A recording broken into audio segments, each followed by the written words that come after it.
Chris Prophy, musically obsessed. Chris Prophy, musically obsessed with vinyl CDs and cassettes.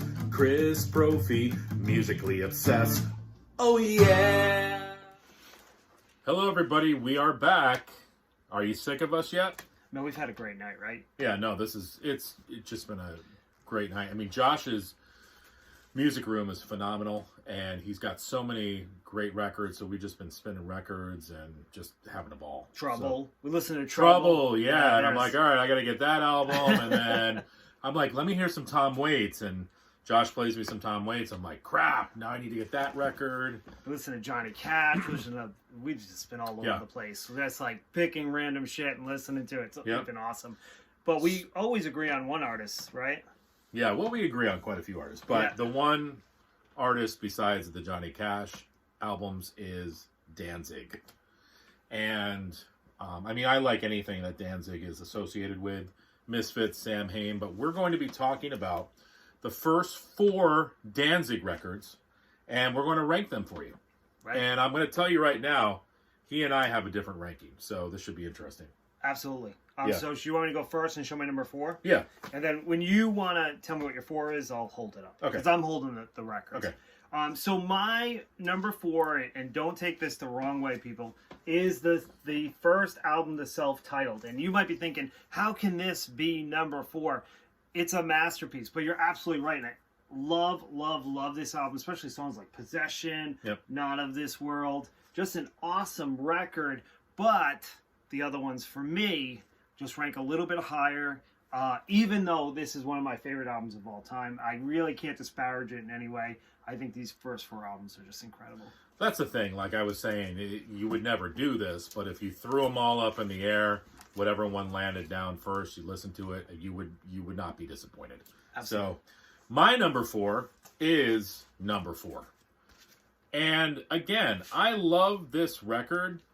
And I think it's probably one of those records that maybe like in 5 years from now, it's going to keep moving up because I think it has a lot to offer. It's one of those albums I don't think, for me anyways, that grabs me right away. Brand New God and the Stalker song, things like that. But I feel like it's one of those albums, the more I listen to it, it's going to be very rewarding. So it's just, it's killer. It's Danzig. So, but I got to put it in number 4. Yeah. Awesome. So. And it's funny because I think a lot of people, I'll get to how I feel about 4 later, but a lot of people feel that way because it was a real big departure from 3. Yeah. So a lot of people rank it lower. My next one, my number 3 is How the Gods Killed Danzig 3. And I don't blame anybody if this is their favorite. I know it's my brother Aaron's favorite. And how can you not love this album? Awesome. It's got Dirty Black Summer, like we said. Just an awesome song. The only song on here that I feel like, I actually love it now, but when I first got it, I wasn't a huge fan of the song Bodies. Okay. Now I really like it because they're having so much fun. And he also does that like gravelly thing with his voice for that song too. But what I love about it is just the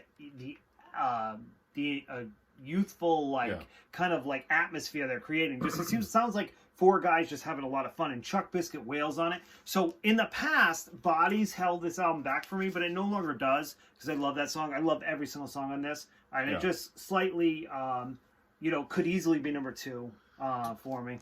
Well, and that's my number 3 as well. Absolutely love it. It opens up with freaking Godless. Yeah, Godless. And When the Dying Calls. Yeah, I mean, it's just a masterpiece. It's a heavy freaking album. Yeah, absolutely. Love that album. Yeah, I love it too. And, I actually love the slow build up for Dirty Black Summer because I feel like by the time that it's like a punch in the face. Yeah. Like, I mean, if we talk about this album long enough, it could be my number 2. But it is going to stay my number 3. My number 2 is going to be Danzig 2. I don't blame anyone for this being their number 1 also. Songs like Blood and Tears. Yeah. My God, what a masterpiece that song is. But Long Way Back from Hell. Yeah. 'Cause it's a long way back from hell. Man, you gotta love it. So good. Man, I love it. So my number 2 is Danzig 2. Well, my number 2 is Danzig 1. A lot of numbers were thrown around here. I still remember going to the record store as a kid and seeing that skull. And I think in the video, it was like, I think it was for Twist of Cain. Wasn't he wearing like a boxing mitt or something like that?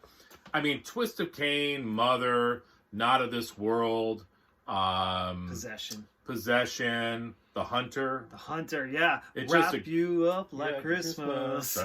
Yeah. I mean, he's so in good. Great voice, the band. I think what was great about that album, it was sort of like, let's take what Sam Hain is doing, and I love Sam Hain. November Coming Fire is one of my favorite albums.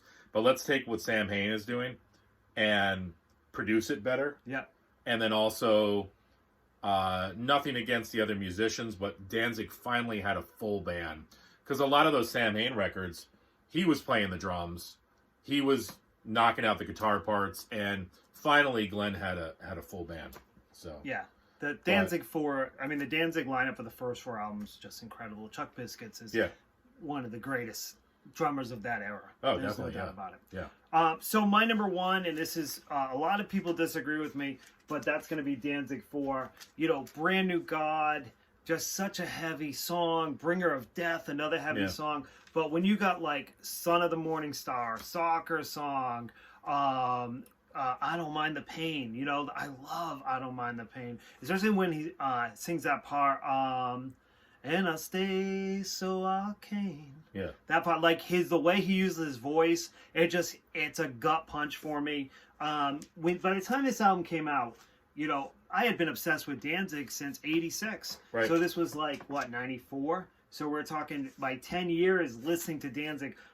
He could do no wrong for me. But I remember standing in line to see this tour and people bitching about this album because it sounded so different than 3. But Yeah, and I know on the CD, at the end of the CD, there was that extra track where it sounded like a seance or something. Is that on the record too? Yeah, it is. Yeah, and I think that was always a little strange. That is a little strange. But, I mean, it's at the end, so it's sort of like, if you don't like it, you just pick the needle up. So, yeah. But my number 1 is the second album from Danzig. We were talking about this before the video started. I mean, I think the main difference between the second album and the first album, I think the second album it's a little bit, the production's a little different. Right. It's a little crisper. I think there's more going on with the songs. I think they were playing with the song structures a little bit more. There's some acoustic guitar here and there. I think Danzig is singing more on that album. Yeah. I think it's got a little bit more to offer than the first album. Yeah. All of these records are great. One of my favorite songs, and you were mentioning, where people maybe were kind of falling out of liking of Danzig. I love the song Can't Speak. I love that song. Yeah. It's sort of like kind of touching on what Black Acid Devil would become. Yeah, absolutely. I totally agree. And, and I didn't jump ship during Black Acid Devil either. I felt that was a great album, and we can go into it the whole night, but we won't. But yeah, I think Danzig 4 definitely touched on a direction that he was going. And yeah, I love it. I don't blame you, Chris, for this. I don't blame anybody for this one. I almost put the first one as my number 1 because really the first and second album are so good. Yeah, and And the guitar lick comes in for Twist of Cain, and I melt. I mean, exactly. We might have to listen to Danzig 4 tonight. Yeah. And then it's probably going to become my number 1. Yeah. But all right, everyone. Thanks for watching. Talk to you later.